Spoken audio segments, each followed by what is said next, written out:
Next up, we're diving into something really fascinating, the increasing accessibility of private credit to everyday investors. It feels like Wall Street is betting big on this as the next major yield source. And honestly, having seen a few cycles, I think there's some real potential here, but also some serious things people need to understand. Now, for those not in the weeds, private credit essentially means lending money to companies that aren't publicly traded. Think of it as direct loans made by firms like Apollo or Blackstone directly to businesses. Okay. So, not buying bonds on the market? That makes sense. I've always thought of investing as mostly stocks and bonds. Private credit sounds different. What's driving this sudden interest from big players now? Why is it becoming a thing for everyone to have access to? That's a crucial question. It really comes down to yield, plain and simple. For years, yields on traditional bonds were, well, let's just say they weren't inspiring. And stocks, while offering growth potential, come with their own volatility. Private credit historically has offered higher returns because it's riskier, of course. But now big firms are saying, hey, we can package this up and offer it to a wider audience, and that's where things get interesting and potentially tricky. I remember back in the late 90s when high-yield bonds were the thing everyone wanted. It felt like free money until, well, things got rocky. This has similarities, but also key differences. Wow, that's a good point about the risk aspect. Higher yield usually means higher risk, right?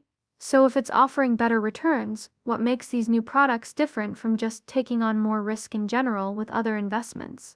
And how are they getting around all the usual regulations for publicly traded funds?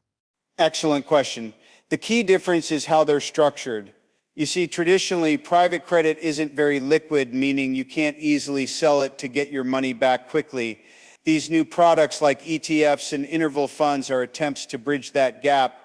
ETFs are trying to offer a bit of liquidity, though the spider SSGA one we're seeing is still small, only $54.7 million in assets, while interval funds are more upfront about limited redemption options. They essentially tell you you can get your money back eventually, but not necessarily when you want.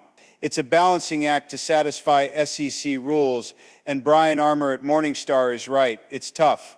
A fund with too much private credit struggles to be truly liquid, and that limited liquidity often comes with higher fees because managing these illiquid assets is expensive. Think of it like trying to sell a house versus trading a stock. More effort means more cost. Okay, so interval funds are basically acknowledging they're not as flexible as a regular ETF. That makes sense. You mentioned firms partnering up, Midas Apollo with State Street, Vanguard with Blackstone. Why is it always a team effort? Because private credit expertise and distribution networks rarely live in the same firm. Traditional asset managers like Vanguard have the clients, the financial advisors, and individual investors, but they don't necessarily have the deep understanding of assessing risk in privately held companies that firms like Blackstone do. So it's a marriage of convenience. Blackstone knows how to find good loans. Vanguard knows how to get it into people's portfolios. Jane Fraser at Citigroup expects a flurry of these partnerships, and I agree with her assessment. I recall when hedge funds first started gaining popularity. It was the same story, specialist knowledge combined with access to capital. But remember, that also led to some unforeseen consequences during the 08 crisis. This isn't a perfect comparison, but it highlights the need for caution. Right, because if you don't know what you're doing in private credit, you could really get burned. What are the biggest risks people should be aware of, besides the obvious liquidity issue? Liquidity is a massive one, absolutely, but it's not alone. Lack of transparency is huge.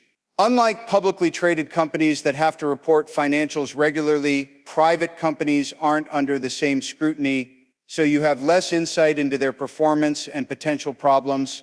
And then there's price uncertainty. How do you value something if there isn't a regular market for it? It can be very subjective, and valuations can be optimistic, shall we say. Jenny is absolutely right when she says illiquid is illiquid. Don't think you can just sell this stuff at any time. It's crucial to understand that you're locking up your capital for a period of time, possibly years, and it has me thinking, What about the potential impact on interest rates? If more and more money flows into private credit, could that affect borrowing costs across the board? That's something I need to look into. Ah, wow. Okay. So higher yield, less liquidity, transparency issues, price uncertainty. It sounds like it's not necessarily bad, but you really have to know what you're getting into and be prepared for a long-term commitment. I hadn't even thought about the impact on broader interest rates. That's a great point. This has given me a lot to think about, and definitely something to research before jumping in.